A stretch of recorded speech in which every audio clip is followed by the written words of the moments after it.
Friends, welcome to Rose William channel. காலை வணக்கம். Praise the Lord. இன்றைக்கி பிறந்த நாள், கல்யாண நாள் கொண்டாடுற எல்லோருக்கும் எங்களுடைய நல்ல வாழ்த்துக்கள். இன்றைக்கி நான் என்ன செய்ய போகிறேன்னா, சுண்டைக்காய் துவையல் செய்ய போகிறேன் ஃப்ரெண்ட். வாங்க பார்க்கலாம் எப்படி செய்கிறேன்ட்டுன்னு. பாருங்கள், எண்ணெய் கொஞ்சமாக ஊற்றி அதில் நான் உப்பு போட்டுட்டேன் ஃப்ரெண்ட். உப்பு போட்டு வேக வச்சுக்கிட்டு இருக்கேன், கல் உப்பு. இப்போ இந்த டைமில் நான் சுண்டைக்காயை போட்டுட்டேன். சுண்டைக்காய் போட்டு கொஞ்சம் நேரம் சுண்டைக்காய் வெந்து வரட்டும், பார்க்கலாம்.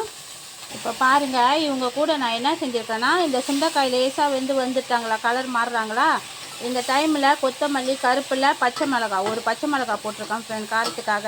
இப்போ உங்களுக்கு பட்டை மிளகா வேணும்னா நீங்கள் போட்டுக்குங்க. இது நான் எனக்கு காரம் வேணாம், அதனால் நான் பச்சை மிளகா போட்டிருக்கேன். இவங்களையும் போட்டு வதக்கி விட்டுறேன். இப்போ பாருங்கள், அவங்க வதங்கிட்டு இருக்கிறப்ப நான் ஒரு 3 சின்ன வெங்காயம், அப்புறம் ஒரு 2-3 சின்ன வெங்காயம், இஞ்சி பூண்டு சிராய் எல்லாம் அரைச்சி வச்சுருந்தேன் ஃப்ரெண்ட், அதையும் கொஞ்சம் சேர்த்துக்கிட்டேன். நான் தனியாக பூண்டுலாம் போடல, அந்த இஞ்சி பூண்டு அரைச்சி வச்சுருந்தேன்ல, அதை கொஞ்சம் சேர்த்துக்கிட்டேன். இவங்க எல்லாம் நல்லா வதங்கி வரட்டும் ஃப்ரெண்ட்.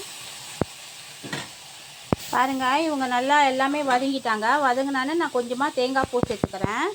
கொஞ்சமாக தேங்காய் பூ சேர்த்து அவங்கள நல்லா வதக்கி விட்டுறேன். பாருங்கள், இப்போ நான் கொஞ்சமாக தேங்காய் பூ சேர்த்து நல்லா வதக்கி விட்டுக்கிட்டு இருக்கிறேன். இவங்க நல்லா வதங்கி வந்துட்டானே நான் எடுத்துருவேன். வெயிட் பண்ணலாம். பாருங்கள், இவங்களை எல்லாத்தையும் நல்லா வதக்கி எடுத்துட்டுனா, இந்த டைமில் நான் இன்னும் புளி போடலை ஃப்ரெண்ட். இந்த பாருங்க, புளியை நான் சுட்டு தான் போடுவேன். இந்த பாருங்க, புளி நான் சுட்டு தான் போடுவேன். இதில்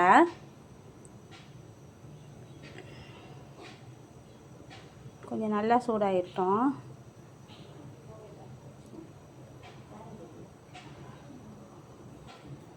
இந்த பாருங்க, இவ்வளோ தான். இப்போ அரைச்சிட்டு பார்க்கலாம் ஃப்ரெண்ட். பாருங்கள், இப்போ அவங்க அந்த சுண்டைக்காய் துவையல் நல்லா அரைச்சிட்டோம். நான் பிளேண்டர் பாய்ச்சேன் ஃப்ரெண்ட். பிளேண்டரில் நல்லா அரைச்சிட்டேன். பாருங்கள், அவங்க இப்படி தான் இருப்பாங்க. நம்ம தண்ணி கொஞ்சம் கொஞ்சமாக சேர்த்து பல்ஸ் விட்டு அரைச்சோமா இந்த மாதிரி வந்துடுவாங்க திக்கா. வாங்க ஃப்ரெண்ட், சாப்பிட்லாம். இவ்வளோ நேரம் என்னோடய சேனல் பார்த்ததுக்கு ரொம்ப நன்றி.